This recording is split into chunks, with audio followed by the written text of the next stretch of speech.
A very good day to you. Happy Labor Day. Welcome to Herman Manyora's YouTube channel. My name is Jadil Kabiro. Absolutely glad that you've joined us for political conversations that are very simple, truthful, and biased, with Professor Herman Manyora putting them across in a hard-hitting way. How are you doing, sir? Good. How's the day? How's the mood?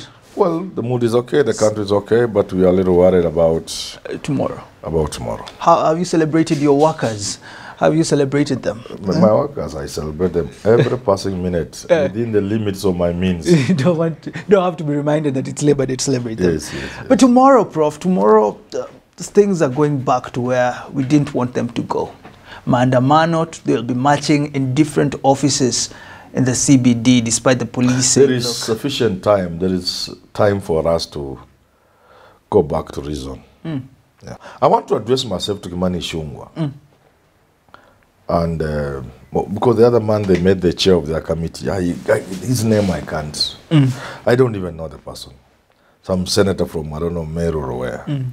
He's a good man, but I just don't know him. Yeah. So let me address myself to the most vocal person, which is majority leader, Kimani Ichung'wah. Kimani Ichung'wah should do a very simple thing. Look at the demands that are stalling the talks, which is, I think it was K9. Let him just take a microphone, call the press, take the microphone and say, we have removed K9, we have replaced him with so-and-so. Number one. Number two, when we start the talks, let Azimio bring what they want on the table. We shall deal with the issues. We too may have our own issues. We are not limiting Azimio as to what issues they will bring.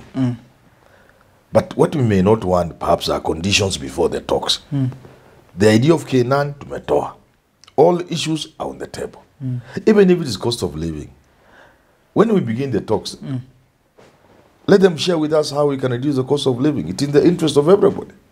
Why can't Kimani Ichung'wah do that today with his team? Today. Why are you addressing Kimani Ichung'wah? And of course he's receiving the instructions from his boss, President William Ruto. You know why I'm saying that? Because I think this is a small matter. It is told at committee level, not at Raila Ruto level. These things told at committee level.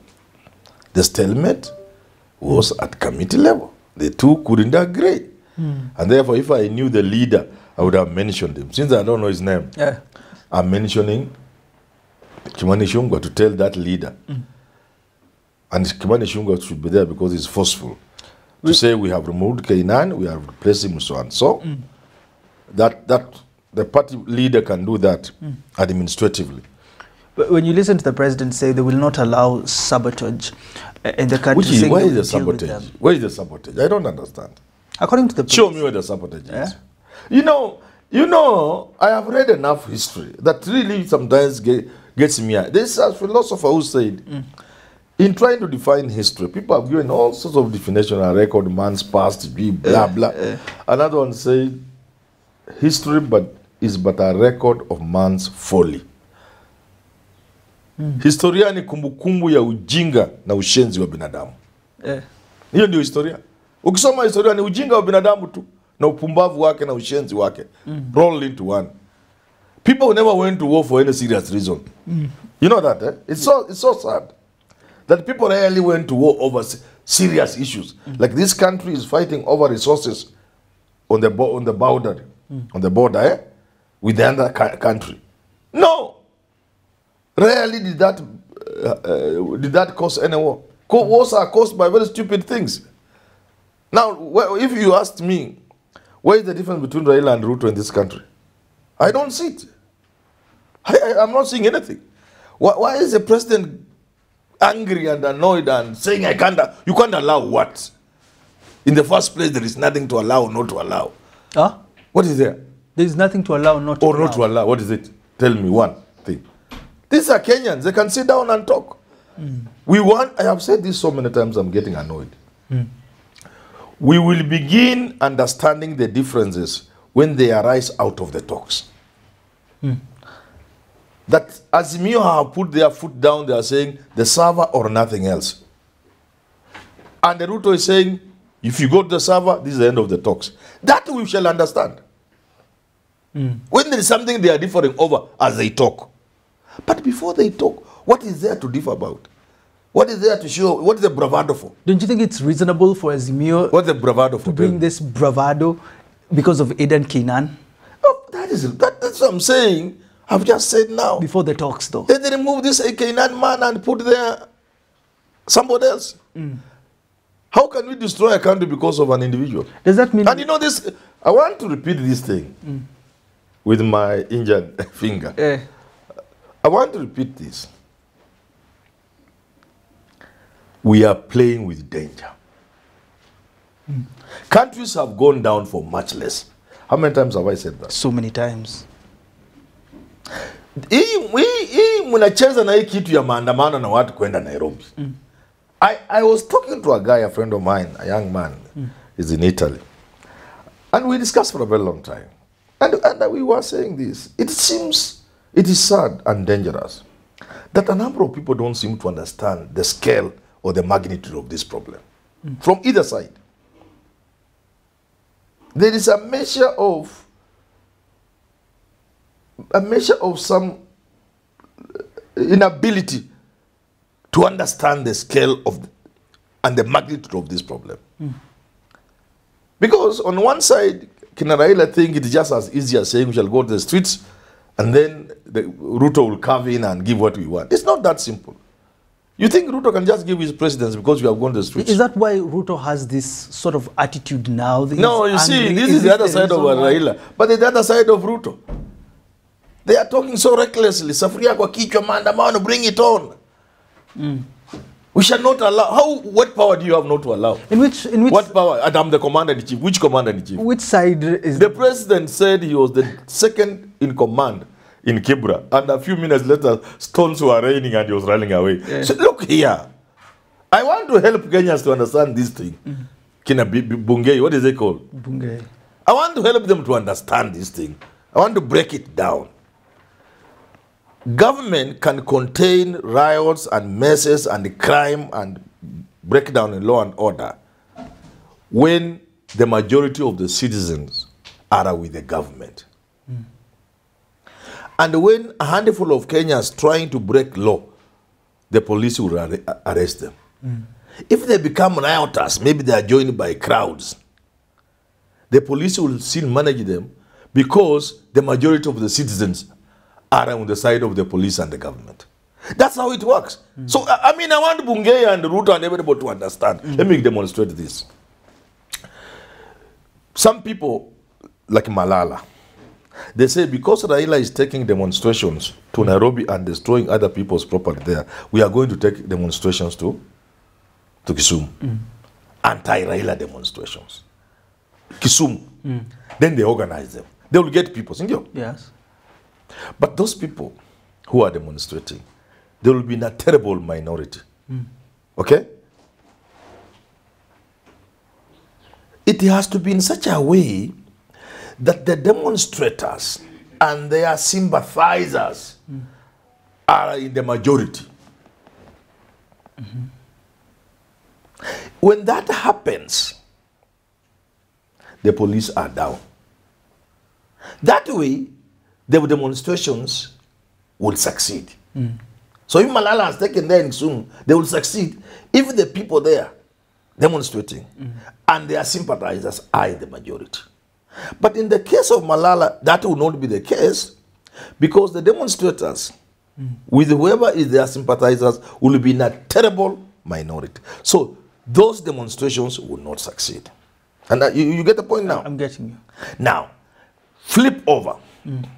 You come to Nairobi, the demonstrators and their sympathizers, plus those who don't care either way, are in the overwhelming majority. Again, the police will not manage them. In your sub, your class 3. So it shouldn't be a competition as Malala wants it to be. Either, both sides are wrong.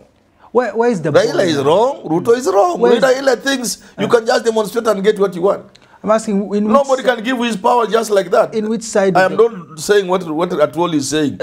Atwoli thinks it is impossible. I don't think it is impossible. Because if Ruto left the State House, he won't be the first person. Presidents leave. Ruto, my friend Atwoli says it's irreversible. It's not irreversible. demonstrations send presidents out of the palace. Atwoli said if they had the instruments of power, they thought they did. That analogy may be okay if you have the facts right. I don't think he has the facts right. So, the point I'm trying to demonstrate to Kenyans, and I hope the big people listen to me, it is not as simple as Raila thinks. When somebody's in power, it's not very simple to shake them. So, now what happens? By the time you shake Ruto to bending or breaking point, the damage that will have been caused will be so huge that even if you took over from him, you'll need 30 years to rebuild the country. If you take Ruto out. Yeah, and you take over. Because by the time he exits, there'll be so much damage. By the time he bends. Yes, he bends or breaks. There'll be so much damage that when you take over, you are taking over a ruined country that requires 30, 50 years to rebuild. You see why I'm saying these guys don't seem to understand what I'm talking about? Now, if we have this contempt... And then that's 50 years to rebuild the physical infrastructure. But to bring the people together, it will take you 300 years, 500 years. I'm asking if you have this contempt, as Azimio puts it, over Aden Kinan, yes, and then you're on this other side saying protest will not solve anything. Yes. Who should be the first one to extend? Because the first time it's Ruto extended the olive branch. This thing is squarely in the hands. This thing is in the hands of Ruto for two reasons. Number one, Ruto is the president, therefore the bigger brother. When you are the bigger brother, you give in a lot. You sacrifice so much for being the bigger brother because he's the president. And number two, to be fair to both sides and to everybody in this country, these things is in the hands of Ruto. He's the one who has caused the stalemate. One, by talking badly to people you want to sit down with. You don't talk that way. You don't belittle people. You don't become contemptuous. You don't threaten. So he has been one who has been doing all those, the bad talking. But more importantly, and from a practical perspective, it is Ruto who should call his house to order. Tell the people who are speaking badly to stop speaking badly, kina Rigathi Gachagua, kina Ishungwa. But more importantly again, tell these people, remove Kanini. He can summon a PG. They can do it online and say, we have removed Kanini, we have replaced you so and so. Was there anything else that Raila had an issue with at that point? No. So that's why it's just Ruto, nobody else. I'm not bringing the issue of Kosin, because that is neither here nor there. Finally, maybe you can tell me this about the petitions. They're supposed to make several pit stops in the CBD, from the IEBC to the Treasury to the office of the President. What do you make of these petitions that Raila wants to, you think it is just delivering a piece of paper that they can give me, I deliver for them. So it's not that. Then you must ask yourself, what is it? It is exactly that there will be chaos, there will be trouble. Nobody will open their shop unless you are a fool. And you will have succeeded if the whole of tomorrow there's no business going on in Nairobi. One day of no business means loss in billions of shillings. Means loss in investor confidence. Means that man who was coming to Kenya to make the final decision to invest 50 billion cancels and goes to Mauritius. It means many things one day like that. And therefore, I am insisting and advising for free. Let Ruto remove Kanini from these people, from this team, and tell Raila, what else are we looking at? Let's meet tomorrow and talk. Let people think you are the first to blink. But it's your country. If this country goes down, history will record it in a very simple way. A man called William Ruto took over. Barely a year into his reign, the country collapsed.